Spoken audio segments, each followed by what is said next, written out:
Well, the survey evidence that I've done shows that most respondents say that celebrity endorsements would have no effect on their vote.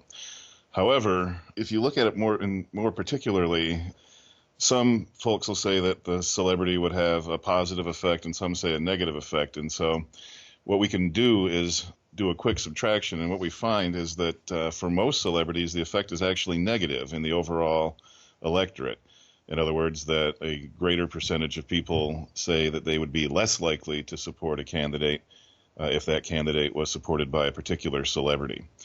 So for the overall electorate, you can say that the effect of celebrity endorsements might actually be negative.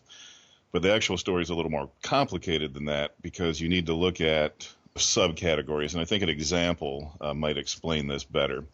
So, for example, here in the States, there's a very controversial classic rock star named Ted Nugent, who is a very strong supporter of Donald Trump. Overall, he is actually a drag as an endorser.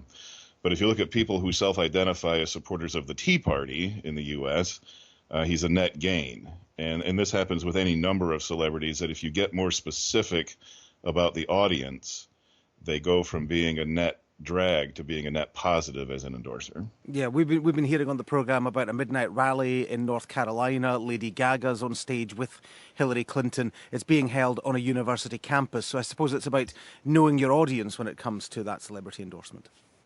Yeah, these are pretty obvious what audiences are being gone for by the Clinton campaign here. She is worried about two particular groups in the Obama coalition, young voters and African American voters. And so you see Beyonce and Jay-Z and other youth-oriented celebrities trying to energize folks to get them out to vote because Clinton has just never clicked with the millennials. Millennial liberals from the Obama coalition didn't support her back in '08, and in 2016, they started off with Bernie Sanders.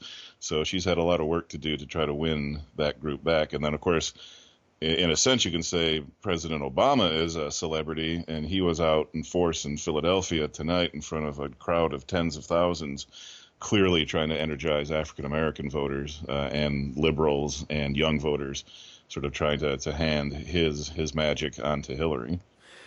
And when you look at Donald Trump and the celebrities who've lined up for him, I wonder how reflective they are of the demographic that seems to be supporting Donald Trump. In essence, there seem to be a lot of older white men.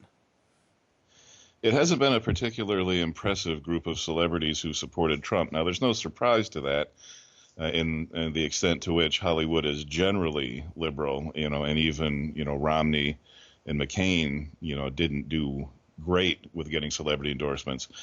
But with Trump, it's been something different. I think there's been a significant amount of concern for the backlash effect, and the celebrities that he's had endorse him have been, quite, not an impressive lot. Although, he even himself wanted celebrity endorsements and said before his convention that he wanted some pizzazz and some show business to it. But the celebrities that he had on stage, were, as I say, not a particularly impressive lot. Yeah, Clint Eastwood, Hulk Hogan, John Voight, Scott Baio, people like that, Stephen Baldwin. I suppose ultimately, though, when you look at the Trump campaign, to an extent, he's the pizzazz, isn't he, because of his media background?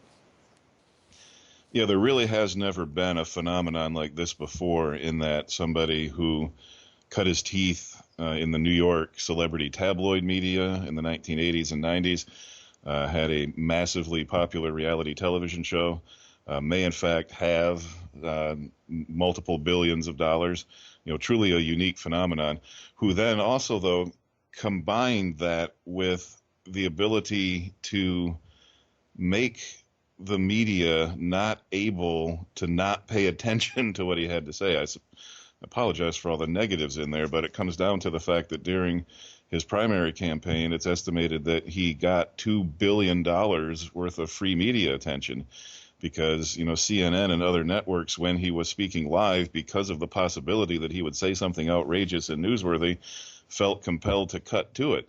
That can be monetized and estimated, and it was worth $2 billion.